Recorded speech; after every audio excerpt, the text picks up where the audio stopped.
Hello, this is a quick how to use it because this video which will list on how I made it completely, like how I designed every single part of the functions, how with the UI, etc. Go over in depth because I want more content. Will be posted later on.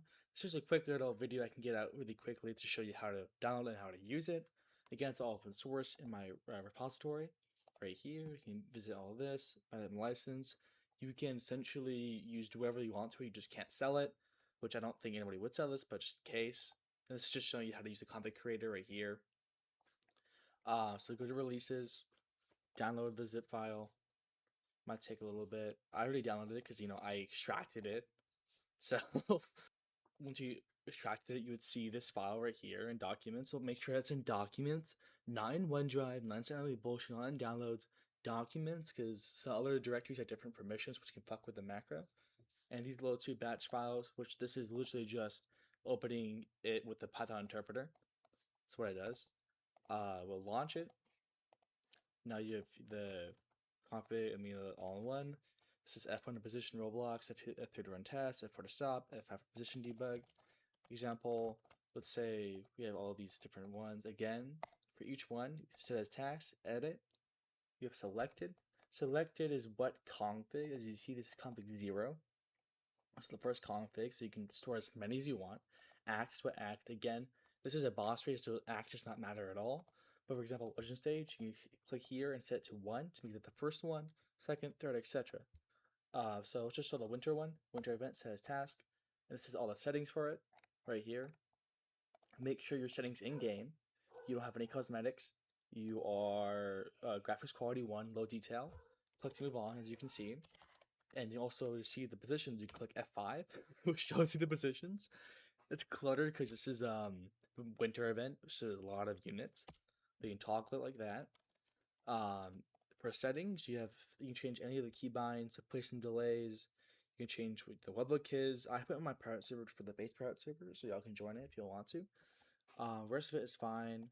Again, also Odyssey does not have any configs. The Odyssey config is literally just using Dorita with 5 rare units. That's pretty much it for the all-in-one right now. It just has everything that I could think of. Again, when you report bugs, please send the run file, because every single time you run anything, for example, I press F3 to start. I'm gonna stop it, of course, but it's gonna run and it's gonna output to the console. As you can see in the console, that console is saved to a text file, and this text file is basically the time and date um of when you ran it, like first ran it. So this lets you also easily see, hey, this is the one I want to report. Another thing is that AV also had this thing where the chat just opens. As you can see when I load in, I close the chat. So there's a toggle which makes it basically has VC, which is will click in the right position if you have VC chat, because the VC can move the chat button to the side when it's not supposed to. I think you're about to see this when I load in, because it checks. Oh, never mind. I don't VC. So look, see it clicks right there. So make sure you have that, because this can mess up certain things like INS or loss detection. Again, it's just gonna keep running.